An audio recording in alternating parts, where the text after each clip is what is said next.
ಕೊಪ್ಪಳ ನಗರದ ಈಶ್ವರ ಪಾರ್ಕ್ನಿಂದ ಜಿಲ್ಲಾ ಆಡಳಿತ ಭವನದವರೆಗೆ ಉರಿ ಬಿಸಿಲಿನಲ್ಲಿ ಕಾಲ್ನಡಿಗೆ ಮೆರವಣಿಗೆ ನಡೆಸಿದ ಕಾರ್ಯಕರ್ತೆಯರು ಸರ್ಕಾರದ ವಿರುದ್ಧ ಆಕ್ರೋಶ ವ್ಯಕ್ತಪಡಿಸಿದರು. ಬೀದಿಗಿಳಿಸಿದ ಕೇಂದ್ರ ರಾಜ್ಯ ಸರ್ಕಾರಕ್ಕೆ ಆಶಾ ಕಾರ್ಯಕರ್ತರು ಸರ್ಕಾರಿ ನೌಕರರೆಂದು ಘೋಷಣೆ ಮಾಡಿ, ಆಶಾ ಕಾರ್ಯಕರ್ತರು ಸರ್ಕಾರಿ ನೌಕರರೆಂದು ಪರಿಗಣಿಸಿ, ನಿವೃತ್ತಿ ವೇತನ 5 ಲಕ್ಷ ಪರಿಹಾರ ಕೊಡಲೇಬೇಕು.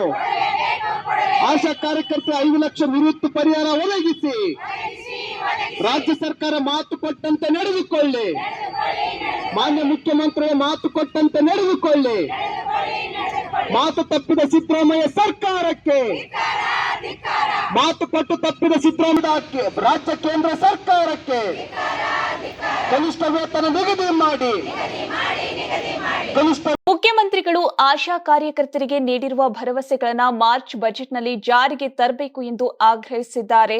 ಕೇಂದ್ರ ಹಾಗೂ ರಾಜ್ಯ ಸರ್ಕಾರಗಳಿಂದ ದೊರೆಯುತ್ತಿರುವ ಪ್ರೋತ್ಸಾಹಧನ ಮತ್ತು ನಿಶ್ಚಿತ ಗೌರವಧನವನ್ನು ಪರಿಷ್ಕರಿಸಿ ಮಾಸಿಕ ರೂಪಾಯಿ 15,000 ಗೌರವಧನ ನಿಗದಿ ಮಾಡಬೇಕು ಎಂದು ಒತ್ತಾಯಿಸಿದ್ದಾರೆ.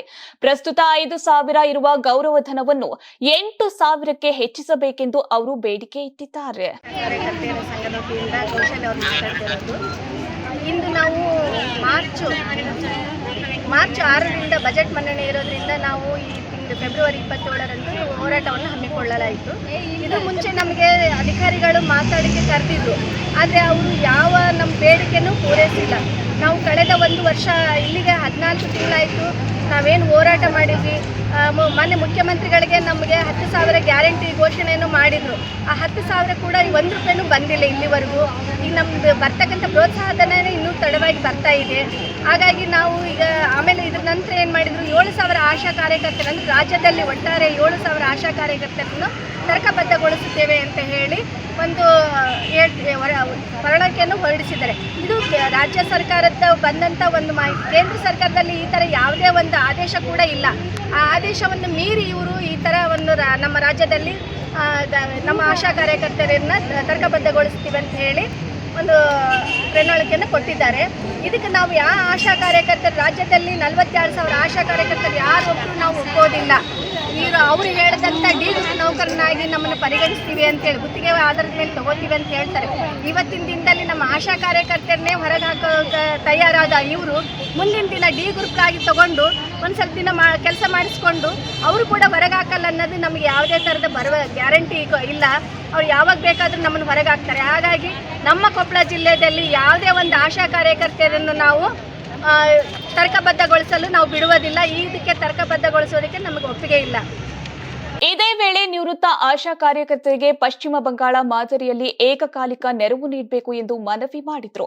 ಸುಮಾರು 7,000 ಆಶಾ ಕಾರ್ಯಕರ್ತರನ್ನ ಕೆಲಸದಿಂದ ವಜಾಗೊಳಿಸುವ ಪ್ರಕ್ರಿಯೆಯನ್ನ ತಕ್ಷಣವೇ ಸ್ಥಗಿತಗೊಳಿಸಬೇಕೆಂದು ಆಗ್ರಹಿಸಿದ್ರು. ಪ್ರತಿಭಟನೆಯ ಬಳಿಕ ಆಶಾ ಕಾರ್ಯಕರ್ತರ ಬಹುಕಾಲದ ಬೇಡಿಕೆಗಳನ್ನ ಈಡೇರಿಸುವಂತೆ ಮಾನ್ಯ ಜಿಲ್ಲಾಧಿಕಾರಿಗಳ ಮೂಲಕ ಮುಖ್ಯಮಂತ್ರಿಗಳಿಗೆ ಮನವಿ ಸಲ್ಲಿಸಲಾಯಿತು.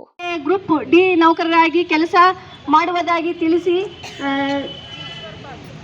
ಕೆಳಗಡೆ ನಿಯಮಾನುಸಾರ ನೇಮಕ ಅಂತ್ಯ ಇಡೀ ರಾಷ್ಟ್ರದ ಯಾವುದೇ ರಾಜ್ಯದಲ್ಲಿ ಇಲ್ಲದಿರುವ ನಮ್ಮ ರಾಜ್ಯದ ಹಾಗೆಯೇ ಕಳೆದ ವರ್ಷ ಆಶಾ ಸುಗಮಕಾರರು ಕೈಬಿಟ್ಟಿರುವ ಕೇಂದ್ರದ ಮರು ನೇಮಕ ಮಾಡುವ ಭರವಸೆ ನೀಡಿ ಇಲ್ಲಿವರೆಗೆ ಇಲ್ಲಿ ಅನಿರ್ದಿಷ್ಟ ಉಗ್ರ ಹೋರಾಟವನ್ನು ಕೈಗೊಳ್ಳುವುದಾಗಿ ಒಂದು ಕೇಂದ್ರ ಸರ್ಕಾರದ ರಾಜ್ಯ ಸರ್ಕಾರದಿಂದ ಇಮಾಮ್ Karnataka TV Koppal. Karnataka TV leader awards 2025 best MLA nomination Kalyana Karnataka, Sharanagouda Kandakur Gurumitkal ಕ್ಷೇತ್ರ, ಅಜಯ್ ಸಿಂಗ್ ಜೇವರ್ಗಿ ಕ್ಷೇತ್ರ, ಶೈಲೇಂದ್ರ ಬೆಲ್ದಾಳೆ ಬೀದರ್ ದಕ್ಷಿಣ ಕ್ಷೇತ್ರ, ಶರಣು ಸಲಗರ್ ಬಸವ ಕಲ್ಯಾಣ ಕ್ಷೇತ್ರ, ಬಸವರಾಜ್ ಮತ್ತಮೋಡ್ ಕಲಬುರಗಿ ಗ್ರಾಮೀಣ ಕ್ಷೇತ್ರ, ಅಲ್ಲಮಪ್ರಭು ಪಾಟೀಲ್ ಕಲಬುರಗಿ ದಕ್ಷಿಣ ಕ್ಷೇತ್ರ, ಮಾನಪ್ಪ ಡಿ ವಜ್ಜಲ್ ಲಿಂಗಸುಗೂರು ಕ್ಷೇತ್ರ, ಅವಿನಾಶ್ ಜಾಧವ್ ಚಿಂಚೋಳಿ ಕ್ಷೇತ್ರ,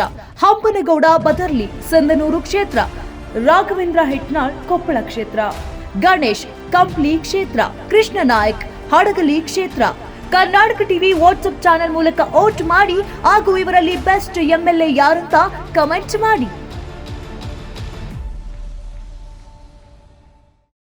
ನೀವು ಸಣ್ಣ ಆಗ್ಬೇಕಲ್ವಾ? ಅದು ಒಂದು ಉತ್ತಮ ಆಹಾರದಿಂದ ಸಣ್ಣ ಆಗ್ಬೇಕಲ್ವಾ? ಪ್ರತಿದಿನ ನಮ್ಮ ಜೀನಿ ಸ್ಲಿಮ್ ನ ಯೂಸ್ ಮಾಡಿ ಯಾವುದೇ ಸೈಡ್ ಎಫೆಕ್ಟ್ ಇಲ್ದಂಗೆ ನೀವು ಸಣ್ಣ ಆಗ್ತೀರಾ.